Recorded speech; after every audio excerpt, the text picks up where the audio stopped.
Doutor, o que acontece é que depois de muito tempo a imprensa começa a falar que a Elise acabou, uma boa parte, né, sofria abuso e tal. E eu gostaria de saber a parte da violência. Porque, né, essa violência faz com que muitas pessoas que assistem o caso comemorem, falando que a Elise não agiu, ela reagiu. E por isso seria justificado tudo o que aconteceu. Essa parte, a Elise, ela sofria violência? Como que era essa parte? Bom, em primeiro lugar, deixa eu te dizer, Alba, que eu ingresso nessa história toda para acompanhar uma investigação de sequestro, contratado pelos pais, e tive contato com a Elise antes da descoberta do homicídio. Tudo isso que está se dizendo hoje e que, de certa forma, foi retratado neste filme, não acompanha as provas do processo. O filme, este último, é uma obra literária, com licença poética e tal, mas, efetivamente, tem muita coisa errada no filme.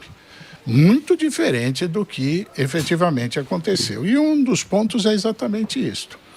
Veja que a Elise, ela acompanha a investigação de um suposto sequestro, e quando partes do corpo começam a ser encontrados e revela-se que tratava-se do Marcos, aí ela não é, num primeiro momento, como diz o filme, não é investigada. Ela não é alvo dessa investigação, porque existia todo um cenário preparado por ela de provas para serem apresentadas aos pais do Marcos, família que a recepcionou muito bem, muito carinhosamente. Ela se ajustou na família, ninguém sabia que ela era garota de programa.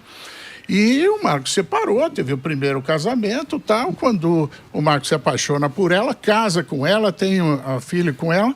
Mas, efetivamente, estas provas ela vai preparando para que, quando matasse o Marcos, ela apresentasse a família para dizer o seguinte: ele me abandonou, ele arrumou outra mulher, ele me abandonou, e ela queria ser mantida na família. Aquela ideia, até por com filho, né? Com filho. Então foi bem premeditado, né? Porque tem a venda da empresa, né? Isso é uma das discussões maiores, né? Se isso diretamente, eu acho que isso não tem uma ligação direta com o crime. E sim o caso extraconjugal que ele passou a ter. Mas só para concluir, essa violência que está se falando não existia. Todas as testemunhas no processo, todas elas, dizia da forma carinhosa, ele tratava como uma princesa. Ele puxava a cadeira para ela sentar, abria a porta do carro, tal. Era uma coisa assim de fascinação. Num dado momento, ele se apaixona por outra garota de programa. Mas isso não significa que ele passa a tratá-la mal, jamais. E ela mesmo, no processo, ela quando relata como ela era tratada por ele, ela diz: ele nunca me encostou a mão. Ele sempre me tratou muito bem. Mesmo aquela história do tapa, que aparece um pouquinho antes do tiro, aquilo surge já na versão da defesa.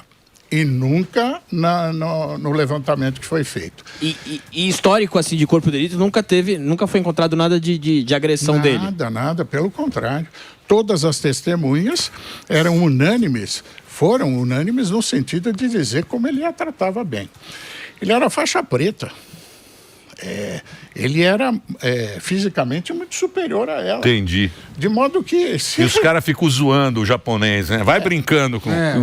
Mas isso é até injusto, viu, Emílio? Se você for ver, o documentário que teve da Netflix com vários capítulos, ele é mais fiel ao que aconteceu. Embora não traga todos os elementos, mas é mais fiel.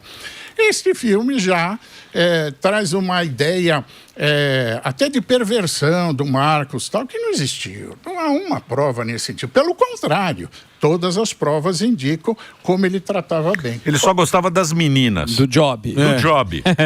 Quem não gosta? Quem não? Quem que não gosta? O sub não sai do site.